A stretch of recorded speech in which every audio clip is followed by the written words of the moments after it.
दोस्तों पिछले 60 दिनों से भी ज्यादा तनाव के बाद आखिरकार चीन अब अपना बोरिया बिस्तरा बांधकर वापस जाने लगा है। लेकिन दोस्तों सवाल है कि जिस चीन ने हमारे 20 बहादुर सैनिकों को मार देने के बाद भी अपना एक कदम पीछे टस से मस नहीं किया, उस चीन ने अचानक क्यों अपने सैनिकों को बम्बू तंबू सहित वापस बुला लिया। आज के इस वीडियो में इन्हीं सवालों के जवाब जानने की कोशिश करेंगे, तो दोस्तों इस वीडियो को अंत तक जरूर देखिए। दोस्तों जो चाइना लगभग 2 महीने से गलवान वैली में अपना तंबू गाड़े बैठा था, अचानक ऐसा क्या हुआ जिससे चीन इतना घबरा गया कि उसने मजबूर होकर अपने सैनिकों को वापस बुला लिया।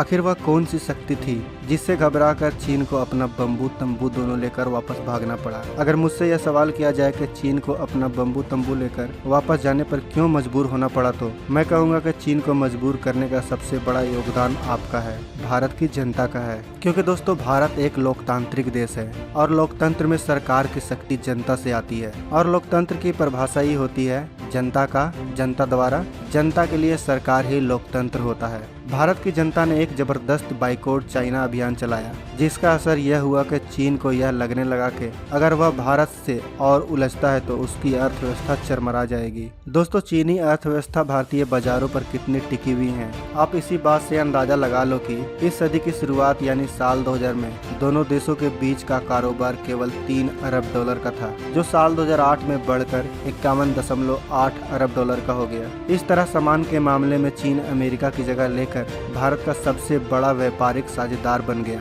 साल 2018 में दोनों देशों के बीच कारोबारी रिश्ते नई ऊंचाइयों पर पहुंच गया और दोनों के बीच 95.54 अरब डॉलर का व्यापार हुआ। चीन में भारत के राजदूत ने जून में यह दावा किया था कि साल 2019 में भारत चीन का कारोबार 100 बिलियन US डॉलर पार कर जाएगा। ध्यान देने वाली बात यह है कि दोनों देशों के बीच कारोबार बढ़ रहा है, इसका मतलब यह बिल्कुल भी नहीं है कि दोनों देशों को फायदा बराबर हो रहा है। भारतीय विदेश मंत्रालय के वेबसाइट के मुताबिक 2018 में भारत चीन के बीच 95.54 अरब डॉलर का कारोबार हुआ, लेकिन इसमें भारत को जो फायदा हुआ वो महज 18.84 अरब डॉलर ही था। इसका मतलब यह है कि चीन ने भारत से कम सामान खरीदा और उससे 5 गुना ज्यादा सामान भारत को बेचा। ऐसे में चीन को 5 गुना ज्यादा फायदा हुआ। दोस्तों अब आप समझ गए होंगे कि जब आप लोगों ने यानी भारत की जनता ने बाइकआउट चाइना प्रोडक्ट अभियान को एक नई बुलंदी दी होगी, तब चीन कितना घबरा गया होगा। दूसरी सबसे बड़ी वजह जिससे चीन अपने बम्बू तंबू उखाड़ने पर मजबूर हो गया, दरअसल भारत सरकार ने चाइनीज प्रोडक्ट को बंदरगाहों पर ही रोक दिया था, जिससे चाइनीज प्रोडक्ट कई दिनों तक बंदरगाहों पर ही फंसकर रह गए थे, जिससे चीन को करोड़ों का नुकसान हो रहा था। चीन को यह लगने लगा कि अगर भारत से ऐसे ही उलझता रहा तो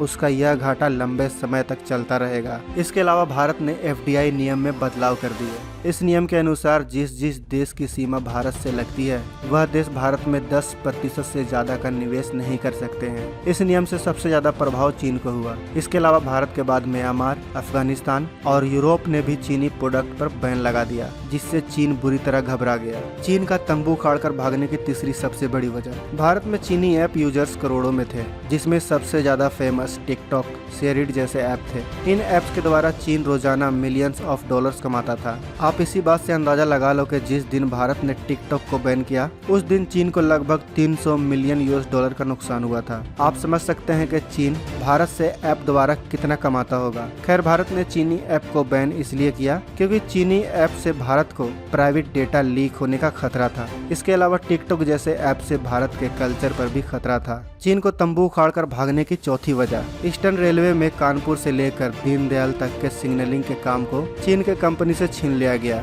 जिससे चीनी कंपनी को काफी ज्यादा नुकसान हुआ। इसके अलावा परिवहन मंत्री नितिन गडकरी ने भी यह साफ तौर पर कह दिया कि देश में कहीं भी इंफ्रास्ट्रक्चर का काम चीन के कंपनी को नहीं दिया जाएगा, जिससे चीन को इस क्षेत्र में भी काफी ज्यादा नुकसान होता हुआ दिखाई देने लगा। चीन के पीछे हटने की 5वीं सबसे बड़ी वजह भारत का इस तनाव के बीच कई डिफेंस डील करना भी है। जैसे जब चीन के बीच भारत का तनाव था तब भारत ने इजराइल से स्पाइक बॉम्ब, ब्राक 8 जैसे मिसाइलों का डील कर लिया, जो युद्ध में काफी काम आते हैं। इसके अलावा फ्रांस से इसी महीने रफाल फाइटर जेट्स भी भारत को मिलने वाला है, जिसका तोड़ चीन के पास नहीं है। इसके अलावा रूस ने भी भारत को रेडी टू फ्लाइट Su-30 विमान और MiG-29 विमान देने का फैसला कर लिया, जिससे चीन बौखला गया और उसे मजबूरी में आकर अपने पैर पीछे खींचना पड़ा। तो दोस्तों, भारत के इस जीत के लिए कमेंट बॉक्स में एक बार जय हिंद जय भारत लिखना तो बनता है। आशा है दोस्तों यह वीडियो आपको काफी पसंद आई होगी। वीडियो पसंद आई है तो इस वीडियो को लाइक और अपने दोस्तों के साथ शेयर करना बिल्कुल भी ना भूलें। अगर आप हमारे चैनल पर नए हैं और आपने अभी तक इस चैनल को सब्सक्राइब नहीं किया है तो आपसे विनती है कि इस चैनल को सब्सक्राइब कर लें। साथ ही बगल में जो बेल आइकन का बटन है उस पर भी क्लिक कर लें ताकि आने वाली वीडियो को आप मिस ना कर सकें। तो दोस्तों, मिलते हैं नेक्स्ट वीडियो में। तब तक आप अपना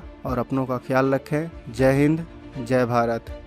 दोस्तों, हमारे चैनल को सब्सक्राइब करना ना भूलें और साथ ही इस बेल आइकन पर क्लिक कीजिए ताकि सबसे पहले नोटिफिकेशन आप तक पहुंच सके।